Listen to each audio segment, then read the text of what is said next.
Hello everyone and welcome back to the Ryan Retro channel. In today's video we're going to be looking at running Steam on the Odin 2 portal.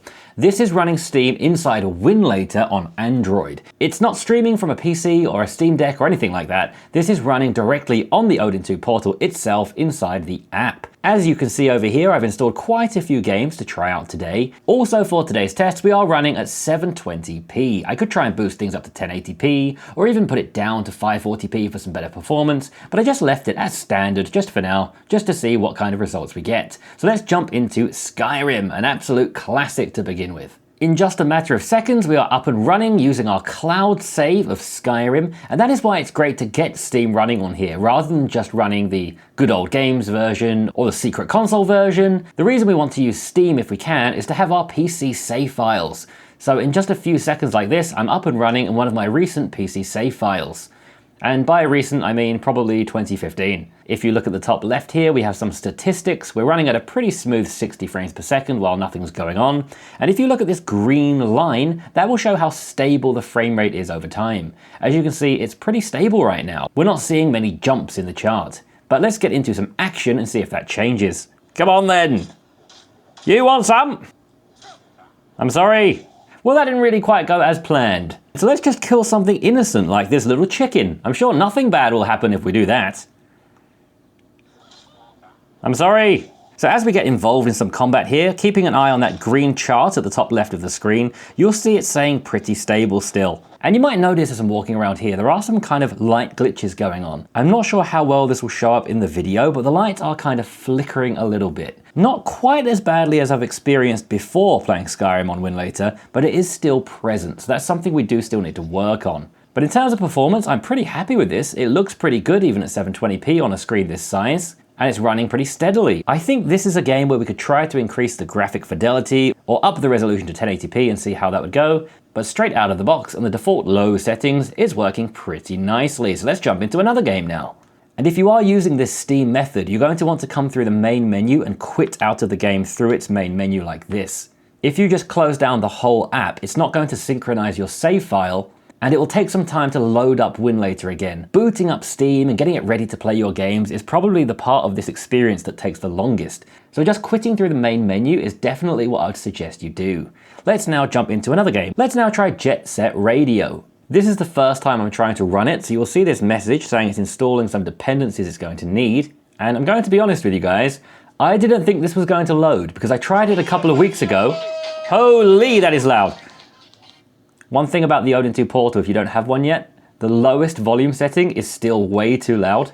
But as I was saying, I tried to load this game a couple of weeks ago and it actually didn't load. But it seems to be working here, so let's jump into a new game and see if we can actually play this.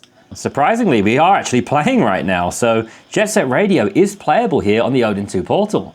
I've tried the Xbox version of this before, but Xbox emulation is really annoying to try to get working on Android. So if you would like to play this game, this looks like a really good way to play it. With that said, let's jump into another game. Once again, I'm going to exit through the main menu, just so I can quickly jump into the next game, which is going to be Traveler's Rest. And unfortunately, all of these games here do not launch. Old School RuneScape, Slay the Spire, Stumble Guys, Temtem, and Traveler's Rest just don't even load up. That might be to do with the driver we're using, so if anyone does know a good driver to use for Winlator on the Odin 2, please let me know because that would be very helpful. But one that I haven't tried yet is Stardew Valley, which does load up on my Retro Pocket 5, but then crashes when trying to load a save file. So let's see how it behaves here on the portal. Here we are inside Stardew Valley. It's also a game that really doesn't like recognizing controllers, and there are ways we can get around that and fix it. But for now, we're going to just use the screen like a touchpad and see if we can load up that save file that I wasn't able to load up on my Retro Pocket 5. It seems like the game has frozen already before I can even see the save files. We do have the music playing, as you can hear, but the game has unfortunately frozen, so it's another one that's not really working inside Steam through Winlator right now, and might need a little bit more tweaking. So we do need to actually quit out of this the hard reset kind of way by swiping in from the left, coming down to exit, and then launching our Start Steam shortcut again. Back inside Steam again, let's now jump into Bioshock Infinite, a game that I was really surprised ran on the Retro Pocket 5, here averaging around 30 frames per second. Let's see if we can maybe bump that up to a 60 on the Odin 2 portal. Here on the Odin 2 portal, we have quite a fluctuating frame rate. You can see that green chart going up and down quite crazily. When we're not moving too much, it seems to settle around 60 frames per second, but it is also jumping as low as the 20s.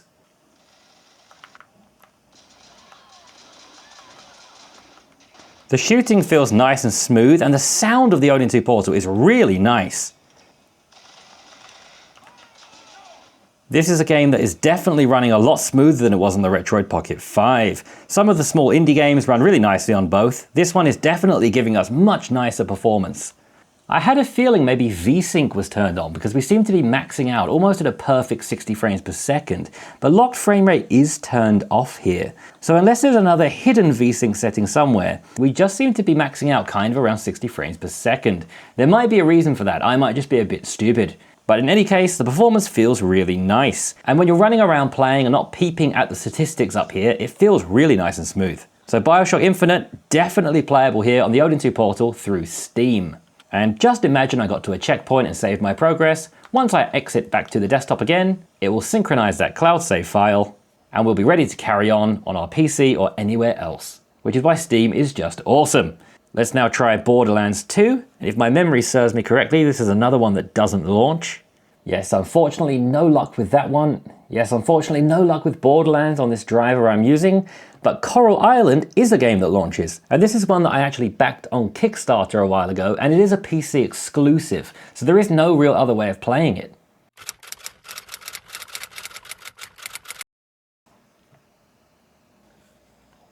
I was just about to say how great it's going to be to play Portal 2 on here, and then carry on playing on my Steam Deck and vice versa, but as you just saw, it crashed. So that is a shame. Let me try that one more time.